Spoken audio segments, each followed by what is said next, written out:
नमस्कार दोस्तों, मैं आचार्य के शास्त्री वास्तु एवं ज्योतिषाचार्य सूर्या ज्योतिष में स्वागत करता हूं। मित्रों, बहुत आसान तरीके से हम आपको पारसरी सिद्धांत पर ज्योतिष को लेकर के चल रहे हैं। ज्योतिष के फलित सिद्धांतों में योगों की बात चल रही है।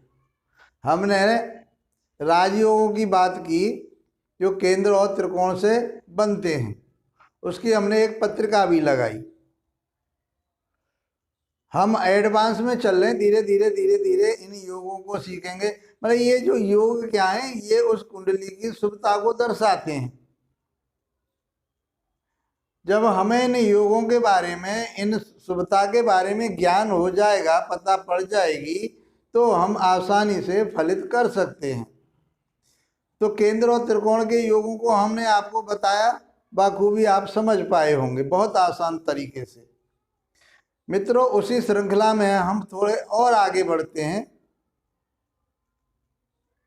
कि सूर्य और चंद्रमा से बनने वाले भी कुछ ऐसे योग होते हैं, उनको भी हमें अपने माइंड में रखना पड़ता है। यदि हम इन योगों को नहीं रखेंगे तो शुभता और अशुभता के बारे में नहीं बता पाएंगे। अच्छे योग बने हुए हैं तो कुंडली बलवान हो जाती है, और योग अच्छे नहीं बने हुए तो वो कुंडली निष्क्रिय हो जाती है, परिश्रम वाली हो जाती है, मेहनत वाली हो जाती है। कोई चीज आसानी से प्राप्त नहीं होती।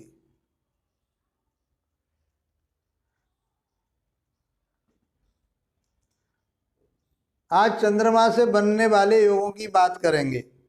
देखिए, हमने लगन को देखा, लग्नेश को देखा, कारक को देखा। इससे क्या हुआ कि यदि वो तीनों चीज बलवान है तो वो भाव प्रबल हो जाते हैं, बलवान हो जाते हैं, और उनका फल हमें 100% मिलता है। यही तो शुभता और अशुभता देख रहे हैं हम।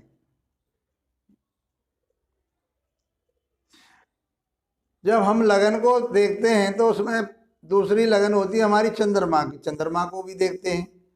तीसरी होती है हमारी सूर्य लगन। क्योंकि इसके बारे में नहीं होगा हमें ज्ञान तो फिर हम फलित नहीं कर पाएंगे। इनको भी हमें अपने ध्यान में रखना पड़ेगा। लगन हमारा शरीर है। फिर हम चंद्रमा से देखेंगे तो चंद्रमा हमारा मन है। फिर हम सूर्य से भी देखते हैं तो सूर्य हमारी आत्मा है। तो मित्रों, इसलिए ये हम धीरे धीरे थोड़ा थोड़ा आगे को बढ़ते चल रहे हैं ताकि आप उस कुंडली के बलाबल को समझ सकें। आज हम जो चर्चा करेंगे अध्याय 85 में 85 में आप देखेंगे चंद्रमा से बनने वाले योग। चंद्रमा से कौन कौन से योग बन जाते हैं तो हमारी कुंडली बलवान होती है। यदि वो योग बलशाली बने हुए हैं तो शुभता प्राप्त होगी हमें। उस बल जिस भाव में बनेगा योग, वो भाव हमें प्राप्त होगा, उस भाव के कारक हमें प्राप्त होंगे। चंद्रमा जिस राशि, जिस भाव का स्वामी होगा उसके फल प्राप्त होंगे।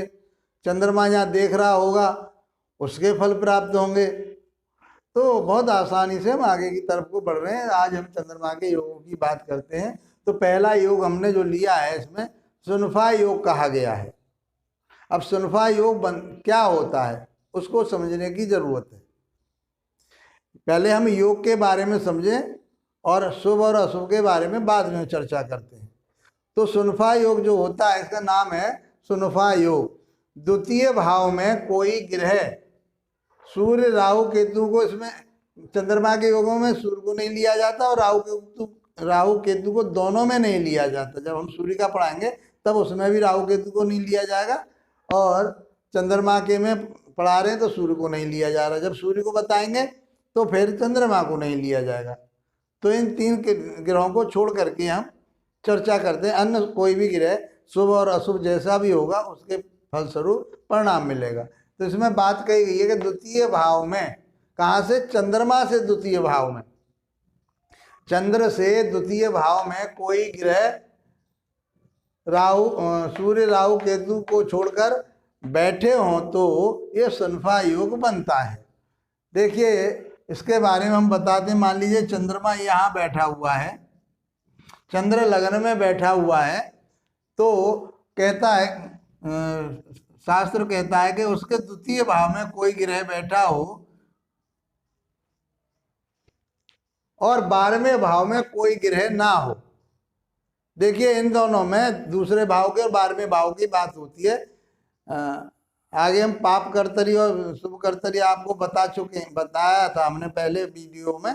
वो चीज़ यहाँ पर धीरे धीरे आती जा रही हैं, वही चीज़ है ये, वही बात यहाँ पर हम देख रहे हैं।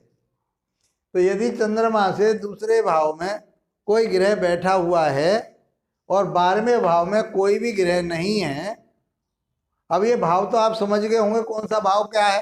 दूसरा भाव तो हो गया चंद्रमा से 1 और ये 2।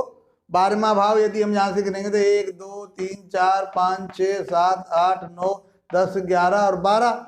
12वां भाव ये हो गया। तो भावों को तो आप समझ पाए होंगे, बहुत हजार अब काफ़ी बार बता चुके हम आपको कि भाव ये है, ये भाव ये केंद्र है, ये त्रिकोण है, ये त्रिषडाय है और ये तिरक भाव है। ये सब हम आपको बता चुके हैं बहुत आसानी से। तो अब यहाँ बात करते हैं चंद्रमा से दूसरे भाव में जो भी ग्रह बैठा हुआ है और 12वें भाव में कोई ग्रह नहीं है, तो बाकी ग्रह सब बैठे हुए होंगे, लेकिन हमें चंद्रमा से ही गणना करनी है कि चंद्रमा के क्या दूसरे भाव में कोई ग्रह बैठा है। यदि बैठा है तो वो सुनफा योग हो गया और 12वें भाव में कोई ग्रह नहीं बैठा, सूर्य राहु और केतु को छोड़कर, तो सुनफा योग का निर्माण हो रहा है। Number 1 condition. अब इनको हम कैसे पता करेंगे कैसा योग है ये? चलो सुनफा योग तो बन गया, लेकिन ये शुभ है या अशुभ है? तो साधारण सी बात है, हम समझ पाएंगे इस बात को आसानी से। शुभ की बात कर लें हम। चंद्रमा से द्वितीय भाव में यदि कोई शुभ ग्रह बैठा हो, नैसर्गिक रूप से शुभ ग्रह बैठा हो, तो वहां पर शुभ सनफा योग बनता है। शुभ ग्रह बैठा है तो शुभ सुनफा योग बनेगा। जब शुभ बनेगा, देखिए सुनफा योग में यदि चंद्रमा से द्वितीय भाव में कोई शुभ ग्रह बैठा हो, नैसर्गिक रूप से अपनी राशि का बैठा हो, अपनी उच्च राशि में बैठा हो, मित्र की राशि में बैठा हो, तो वहां पर शुभ सनफा योग बनता है। अब इन बातों को आप समझ रहे होंगे। कितनी बार ये बात हुई, हम कितनी बार हमने ये बात की है कि वो अपनी मित्र की राशि में बैठा हो, अपने घर में बैठा हो। तो हम व्यवहारिक रूप से देखें कि हम किसी के मित्र के यहाँ जा रहे हैं तो वहाँ पर हमारा जो मान सम्मान हमारा अच्छा होगा, मतलब एक दोस्ताना रहेगा वहाँ, तो वहाँ पे हमें कोई दिक्कत वाली बात नहीं आएगी। स्वराशि का, मित्र की राशि का, ये सारी चीज़ें हम ऐसी तरह से देखते हैं। तो यहाँ चंद्रमा से कौन सा ग्रह बैठा हुआ है? शुक्र बैठा हुआ है और अपनी राशि का बैठा हुआ है। तो ये कैसा योग बन गया? ये शुभ सनफा योग बन गया। तो चंद्रमा कहाँ का मालिक है? चौथे घर का मालिक है। तो चौथे भाव के फल देगा हमें। चौथे भाव के जो कार्य करते हैं, माता का स्वास्थ्य बढ़िया रहेगा, भवन मकान दुकान सब बढ़िया रहेंगे और यहाँ का स्वास्थ्य उसका बढ़िया, खुद का स्वास्थ्य बढ़िया रहेगा, मान सम्मान प्रतिष्ठा उसको बढ़ेगी, उन्नति करेगा, तरक्की करेगा और दूसरे भाव के भी उसे धन प्राप्त भी खूब होगा। और वो कैसा धन प्राप्त होगा? लग्जरी वाला होगा, क्योंकि शुक्र बैठा हुआ है। शुक्र अपने कार्यकर्ताओं के आधार पर सब कुछ देगा। इस तरह से हम तारतम्य बिठाल करके इन सारी चीज़ों को दिमाग में लगा करके उस भाव फलों को हम बोल सकते हैं, कह सकते हैं। समझ पा रहे होगे बहुत आसानी से। ये शुभ सनफा योग की बात हुई। फिर एक बार चंद्रमा से यदि द्वितीय भाव में, दूसरे भाव में कोई शुभ ग्रह बैठा है, उच्च की राशि का बैठा है, मित्र की राशि का बैठा है, अपनी राशि का बैठा है, अपनी राशि का बैठा, अपने घर का बैठा है, कुछ भी कह लीजिए आप, तो वह फल श्रेष्ठ फल करेगा, अच्छे फल करेगा। ये सुनफा योग बनता है। योग की बात चल रही है, इसलिए हम अब पहले योग को ही ले लें, थोड़े से योग और बताएंगे। सूर्य से भी बताएंगे, इसके भी बताएंगे। दूसरा, यदि इसी बात को हम अशुभ सुनफा योग में बात करें तो आप समझ पाए होंगे सुनफा का उल्टा हो जाएगा। क्या? यदि चंद्रमा से दूसरे भाव में अशुभ ग्रह बैठे हों, सूर्य को और राहु केतु को छोड़ करके शनि बैठा हो, मंगल बैठा हो, कोई भी ग्रह एक बैठा हो, दो बैठे हो, कुछ भी बैठे हो, अशुभ बैठे हैं, मंगल बैठा हो और सूर्य की बात हो ही नहीं रही, तो ये यदि इनमें से कोई भी एक ग्रह बैठा हुआ है और 12वें भाव में कोई ग्रह नहीं है तो ये अशुभ सुनफा योग बन जाता है।